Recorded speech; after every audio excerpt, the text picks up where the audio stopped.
that was a great speech. It's always good to see somebody, as he says, truly find himself. As I said earlier, I'm from Illinois, and yeah, we know nothing about waste, fraud, and abuse in our state. And I have to apologize on behalf of the great city of Chicago for what we've produced. But, you know, it's funny, there was a lot of FOIA requests done in the last couple of years in Illinois, and they found a school district with 0 students, 0 actual schools, and a district supervisor making $90,000 a year. It's unbelievable. The next individual I get to introduce, though, in the Show Me state, doesn't go to businesses and say, show me your finances. He goes to government agencies and says, show me the waste, fraud, and abuse. This individual is on the top of the Republican ticket coming in 2014 and is the auditor of the Show Me state. Ladies and gentlemen, Tom Schweich.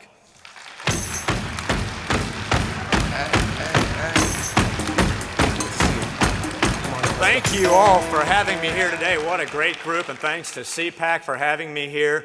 You know, Barack Obama believes the solution to all your problems is more government. Do you think we need more government? No.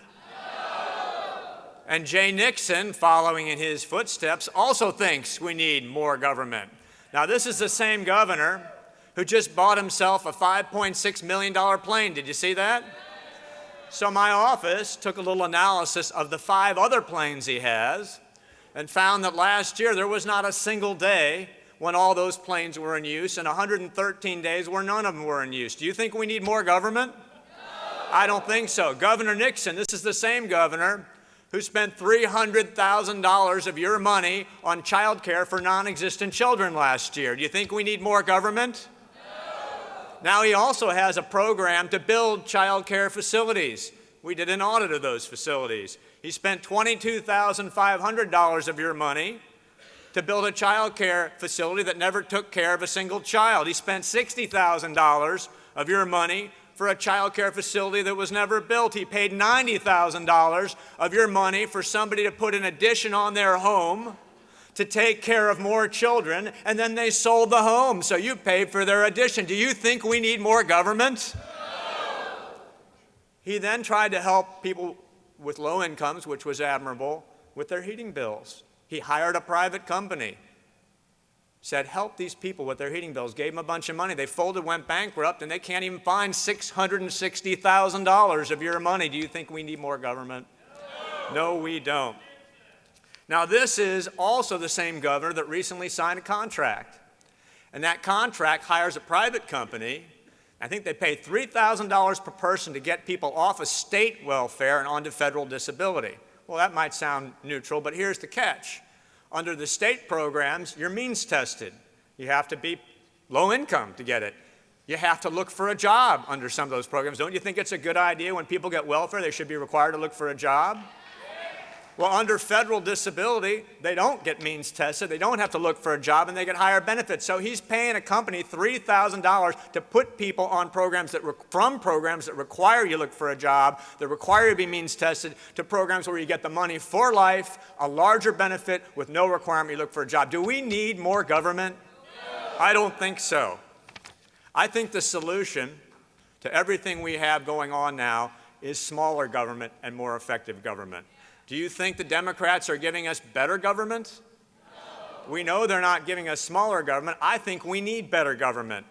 Governor Nixon started a program last year of scanning all of your personal information when you look for a driver's license. It's a violation of state law, but when we audited that, we found the information is kept on unsecure hard drives. The copiers have hard drives. My 15-year-old son could hack into that and steal your information. It was an identity thief's dream. Don't you think we need better government than that?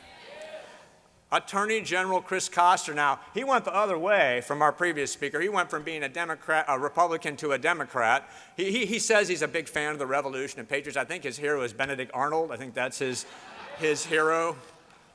He has taken now $1.4 million from job-killing plaintiff personal injury lawyers, which is bad enough. But then they bid on state contracts, and when we audited his office, we found there was a little provision in the solicitation that let him make the final choice, which is a violation of state law. Literally, he was getting $1.4 million in and trying to give state contracts for worth millions of dollars to those people. It's called pay to play. Don't you think we need better government than that? I do too. The Kansas City Water Department, which is kind of the bureaucratic graveyard of Missouri, is charging people and pursuing citizens for non-payment of their water bills. The problem is they live on undeveloped land with no water. Don't you think we need better government than that? And you may know that since I've been made state auditor, I put an anti-embezzlement program into place. I'd like to believe that while public officials may waste your money and may be incompetent and inept, which we all know, at least they're not crooks. I wanted to believe that when I became auditor. But we trained all of our auditors to find the 10 signs of somebody stealing your money. And since I've been state auditor, we've now found 21 people stealing your money. In Schuyler County, there was an official there who over 10 years stole $568,000 from farmers, a public official. The plan was they would come and pay their taxes in cash, which is what a lot of farmers do, and then she would pocket the money and mark them delinquent on their tax book, but then hide the tax book so no one could see it. Well, we went in there and we saw the books all balanced, by the way, because these people were marked delinquent. But the normal delinquency rate in a rural county is about 9%. She had a 29% delinquency rate. So we started doing some investigating and found a massive embezzlement scheme. When we asked her, caught red-handed, what do you say for the fact you just stole $568,000 from farmers? You know what the response I got was? Can we keep this quiet so I can try to get another job? Well, she does have another job. It's making license plates, 33 months in the state penitentiary. In Phelps County, a jail administrator stole $32,000 from the jail. Well, he's getting a little taste of his own medicine now because he's in the jail. In Cole County, in the circuit court, $15,000 stolen from 2 judges under the noses of the court and the prosecutor, stealing from courts. A police chief in southwest Missouri we found committing forgery. We found embezzlement at the Water Patrol, Ray County, Carter County, even a place, I'm not kidding you, called the City of Peculiar. There's embezzlement going on there too. And then I made it a priority to audit school districts. We found millions missing of electronic equipment in Kansas City, iPads, just stolen.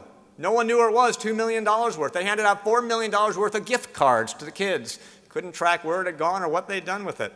We found money stored in a freezer in Springfield. It's probably not the best place to store. Double payments of $1.2 million in Rockwood. And then you may have seen, we released the audit of the City of St. Louis schools a couple of weeks ago. And we found thousands of kids being promoted to 5th grade when they couldn't read at a 3rd grade level, which is not only bad policy, it's a violation of state law. Don't you think we need better government? We are here today at CPAC, and we represent a variety of views. We have Christian conservatives here. We have libertarians here. We have traditional Republicans. We have a wide group of people. But let's not forget that every person in this room is better for America than Barack Obama. And every person in this room is better for Missouri than Jay Nixon. And every person in this room is better for Missouri than Chris Koster and all the Democrats around the globe, around the state, in our counties, in our cities. We lost a lot of elections in 2012. We are a conservative state. We have to regain the momentum. I'm honored to be at the top of the ticket in 2014. I hope you'll support me in my re-election effort for state auditor. What I hope to do, though, is more than that. Just get some momentum going so that when we go into 2016, we win back the governor's mansion, the attorney general, the secretary of state, the treasurer. We will turn Missouri back into the Republican-run state it deserves to be. We need your energy, we need your help, we need your work, and we need your prayers for God for our success, and we will succeed. It is an honor to serve you, and I look forward to seeing you on the campaign trail. Thank you very much.